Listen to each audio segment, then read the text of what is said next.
കോഴിക്കോട് ചെന്നാൽ ബിരിയാണി കഴിക്കുക എന്നുള്ളത് മസ്റ്റായിട്ടുള്ളൊരു കാര്യമാണല്ലോ. എന്താണെന്നറിയില്ല, ഞാൻ എപ്പോൾ ചെന്നാലും നേരെ ചെന്ന് കയറുന്നത് KSRTC സ്റ്റാൻഡ് നേരെ ഓപ്പോസിറ്റുള്ള ടോപ്പ് ഫോം റെസ്റ്റോറൻറ്റിലാണ്. എപ്പോഴോ ഒരിക്കൽ ഇവിടുന്ന് കഴിച്ച ബിരിയാണി എനിക്ക് നന്നായിട്ട് അങ്ങോട്ട് ഇഷ്ടപ്പെട്ടു. ആ കുഞ്ഞൻ അരിയും പിന്നെ അധികം കുത്തൊന്നുമില്ലാത്ത മസാലയും നല്ലോണം വെന്ത ആ സോഫ്റ്റ് ചിക്കനും ഒരു വല്ലാത്തൊരു കോമ്പിനേഷൻ തന്നെയാണ്. പിന്നെ ഇവർ തരുന്ന ആ പുതിന ചമ്മന്തി ഉണ്ടല്ലോ, അതും റൈസും കൂടെ കൂട്ടി കഴിക്കാൻ അടിപൊളിയാണ്.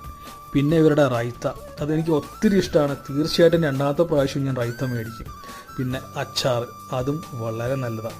ഇതൊക്കെ കഴിഞ്ഞ് ഒരു സുലൈമാനിയൊക്കെ കുടിച്ചിരുന്ന് അപ്പോഴാണ് കല്ലുമ്മക്കായുടെ കാര്യം ഓർമ്മ വന്നത്. ആ ചില്ല് കൂട്ടിന്ന് കല്ലുമ്മക്കായ ഓർഡർ ചെയ്തു, അതും കഴിച്ചു, അതും ഒത്തിരി ഇഷ്ടപ്പെട്ടു. അപ്പോൾ സ്ഥലം മറക്കണ്ട, KSRTC സ്റ്റാൻഡിന് ഓപ്പോസിറ്റുള്ള ടോപ്പ് ഫോം റെസ്റ്റോറൻറ്റ്. നമുക്ക് ഒരുമിച്ച് യാത്ര ചെയ്യാം, ഒരുമിച്ച് ഭക്ഷണം കഴിക്കാം.